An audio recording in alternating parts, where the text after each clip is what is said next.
They showed up unannounced. Lord Whitehill is in a lather. I assume you explained to Lord Ethan why they're here? Business with Garrett. I told him. Lord Whitehill knows Garrett is a squire to this house. Or was, I suppose. Was. It makes no difference. The Whitehills were clearly in the wrong, so don't give him any satisfaction. Out there, you were decisive and firm. Now do it again with these bastards. Let's not do something rash. Things are bad enough as it is. I can handle Lord Whitehill. Well said, my lord. Now is not the time to anger Lord Whitehill any more than he already is. He's got 5 times as many men, and the backing of House Bolton. All the more reason to stand up for ourselves. Only cowards and dead men roll over.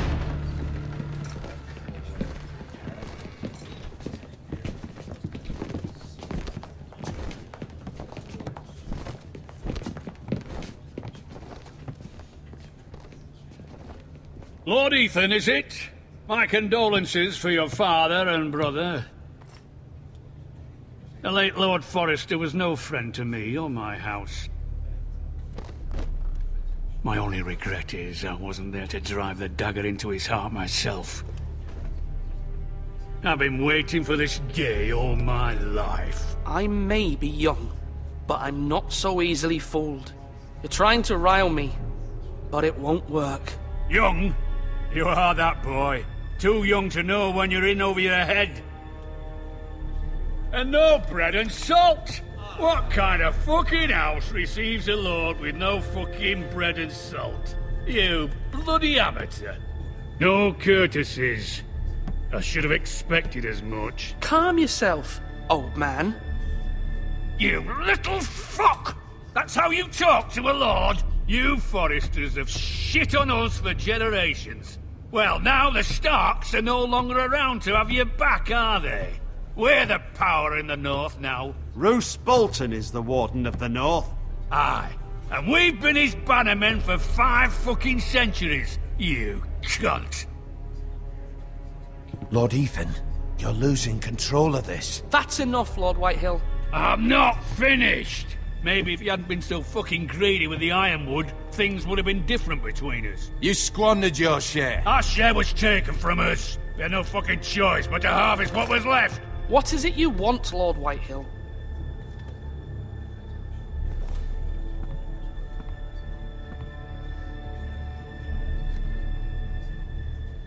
Your man, the squire. We were minding our own business, keeping the king's peace, as his lordship here said, when your man attacked us for no reason. Hear that? Attacked for no reason. No reason? You murdered his family. Then you admit it was your man who killed my men. And a pig farmer at that. How do you answer for your squire, Lord Ethan? He acted in your name. We lost people too, Lord Whitehill. Your men murdered his entire family. You lost pig farmers, not soldiers. The soldiers worth 100 of their type. Where's the fucking coward who killed my men? I know he's here. What have you done with him? I took care of it. He received his punishment and it's done. He's gone. What? Gone? That was my justice to deliver, boy, and you denied me of it. I'm not leaving until I have my justice. Now bring me the coward who did it, or you'll answer to Roose Bolton. What kind of fucking house is this? A house of honorable men. Lady Forrester. You bellow like a wounded boar, Lord Whitehill. Have you forgotten your manners? I mean no disrespect to you, my lady, considering your losses and all. But this is not over. It's over when my son says it is. This is over, Lord Whitehill. Ethan is Lord of Ironrath now. By rights, his word is law here. If that displeases you, then I trust you can find the door. That lad may be lord of this house, but Lord Bolton will have the final say. I'll send him a raven letting him know a Forrester man killed one of his own, that the new Lord Forrester lied to my face and denied me my justice. Then we'll see whose word is law. You're a craven, Lord Whitehill.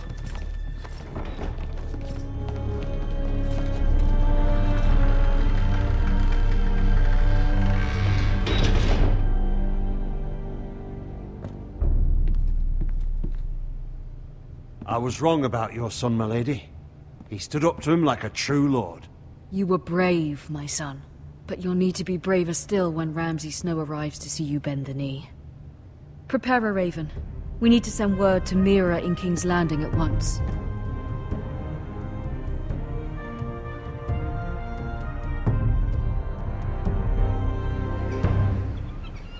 Your sister can help us. Although just a handmaiden, she has Margaery Tyrell's favor. And Lady Margaery's betrothal to the king may be enough to keep the Boltons at bay. If it's presented to her as it should be.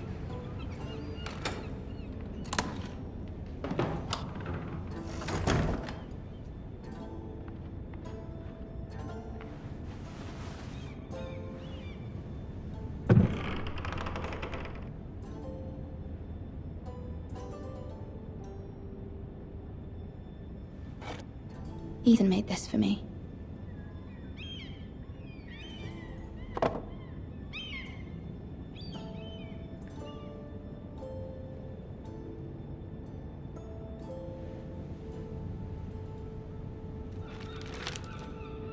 Father, much excitement here in King's Landing for the coming wedding. Lady Margaery has proven to be quite popular throughout the city.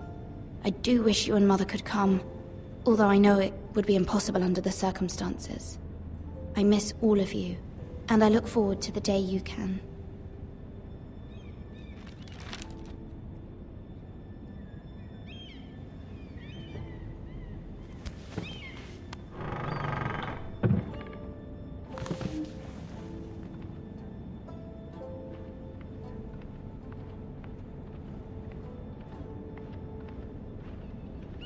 King's Landing. I wonder if it's sunny at Ironrath today.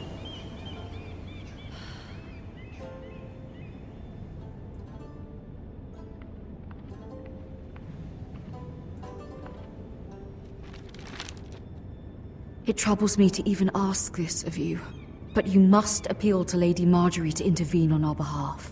She is our best hope, and can be a powerful ally. Especially now when your family so desperately needs her help.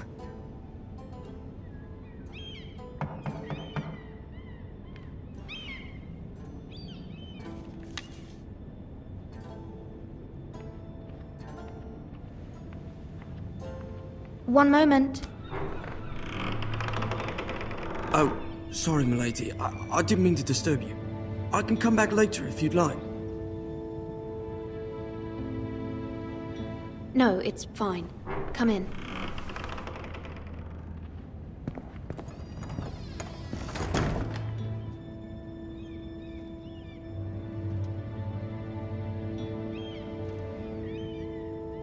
Begging your pardon, milady, but you alright? If you don't mind my asking, you seem rather upset. I'm fine, thank you. Of course, milady. Please hurry if you can. Lady Margaery will be here any minute. Of course, milady. You work for Lady Margaery? I may be wrong, but it seems like you do. I'm her handmaiden. That's what I thought. I've seen you with her before. You seem like good friends. I saw Lady Margaery just this morning. Outside the Royal Sept, talking to Queen Cersei. Cersei?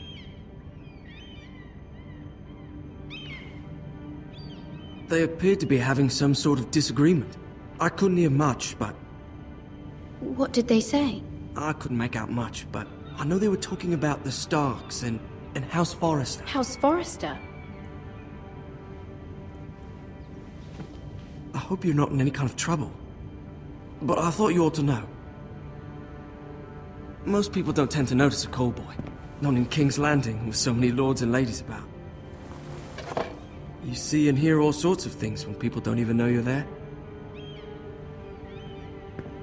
Good night, milady.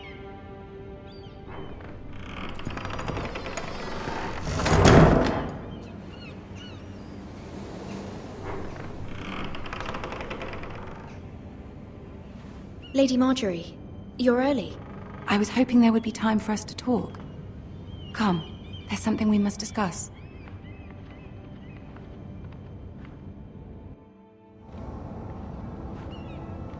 From the day you arrived in Highgarden, I've thought of you more as a friend than as my handmaiden. A dear friend, in fact. Thank you, my lady. And you know how I feel about what's happened to your family. I feel your pain as if it were my own. What you've suffered is beyond imagining. You're very kind, my lady. Of course, Mira, but you must not despair. We will get through this together. You must understand there are limits to what I can say, especially here in King's Landing, now that I am to be queen. To have a handmaiden from the north whose family fought for Robb Stark. It raises questions at a time I can least afford. Cersei herself cornered me this morning outside the Royal Sept. She mentioned the northern girl in my service, and she painted you a traitor. She was very pleased with herself. I'm not a traitor. Of course not. It's only an excuse to torment you, and by extension, me. She demands an audience. She wants an apology of some sort, for what I don't know, but she's waiting for us now, and I promised I would bring you to her. I wouldn't ask this of you if it were not important. I cannot afford any conflict with Cersei with the wedding so near. I'll do as you ask, my lady. I knew I could trust you. Humor her. Tell her what she wants to hear. See if the Queen Regent is ready to receive us.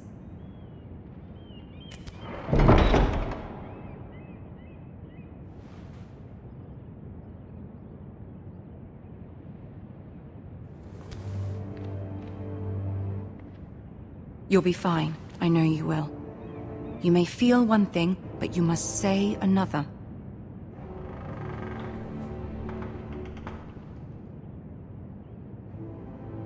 Good luck.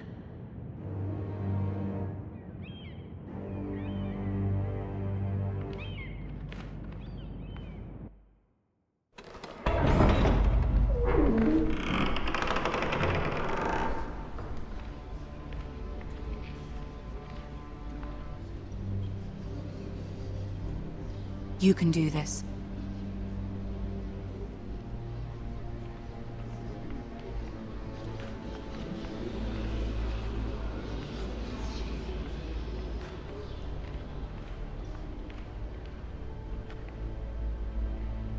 Ah, Lady Margaery. Aren't you looking lovely this evening? Lord Tyrion. Your Grace? With your permission, allow me to introduce Lady Mira of House Forrester.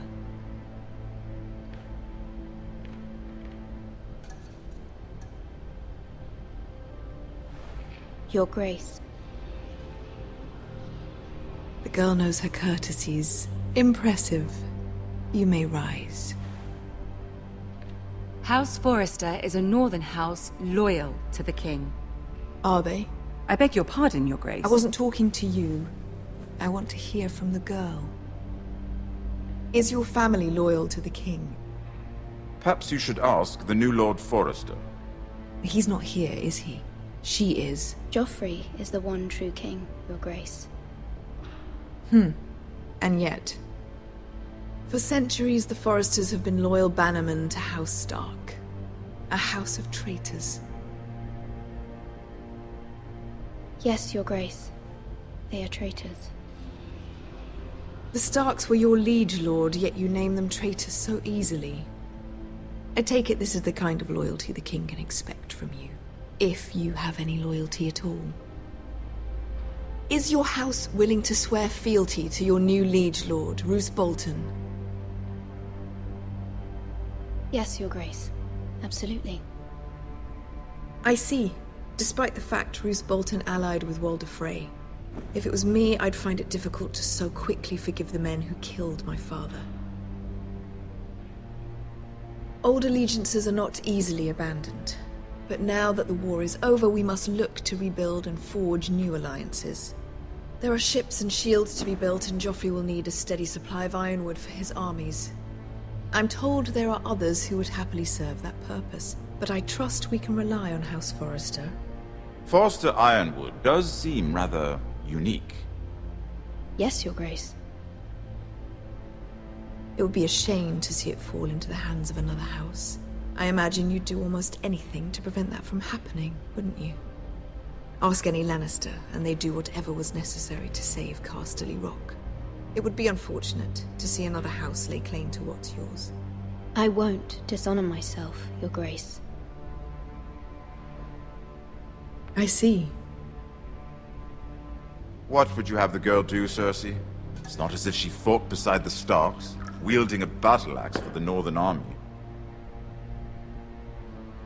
It raises an interesting question, I suppose. Can we truly blame those who end up on the wrong side of the wall? Our dear Margaery here was betrothed to Renly Baratheon on the false assumption that he would one day rule the Seven Kingdoms. Can we fault her for her mistake?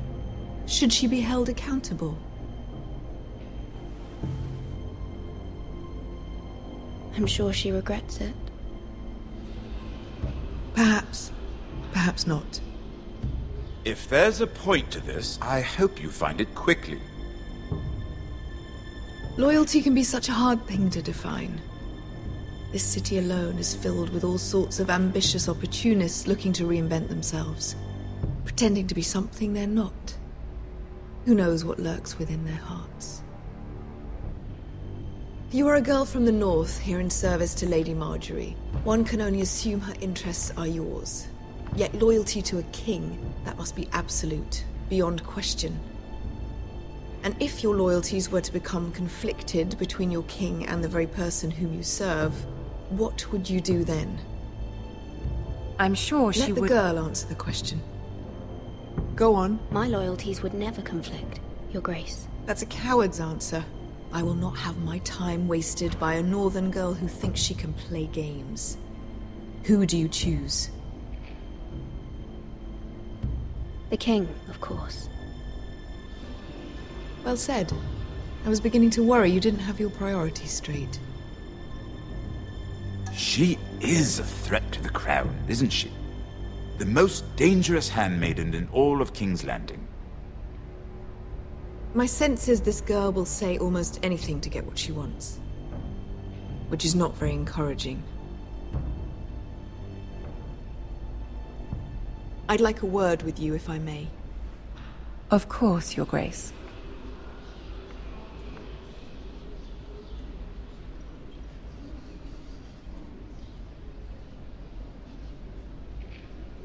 I'll walk you out. This may come as a surprise, but I met your father once, at the tourney at Lannisport. Even then he didn't trust Roose Bolton.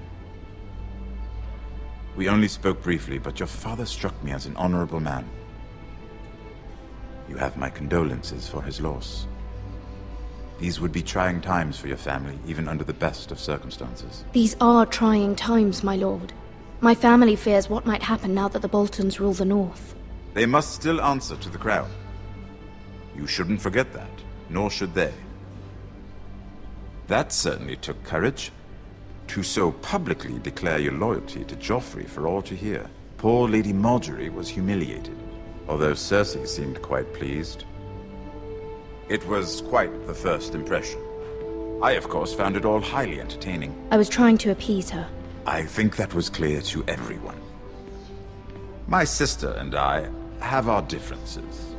She takes great pleasure in her little charades. I take mine in thwarting them. We must find our amusements where we can. She threatened to give your ironwood to another house. It is the Master of Coin who decides such matters. The crown needs boats. Boats need wood, and I speak for the crown in this regard, not her. You can help my family.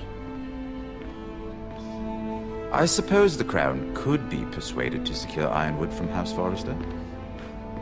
Lady Margaery might not look favorably on such an alliance. And it would infuriate Cersei. Although what would be amusing for me might prove rather dangerous for you and your house.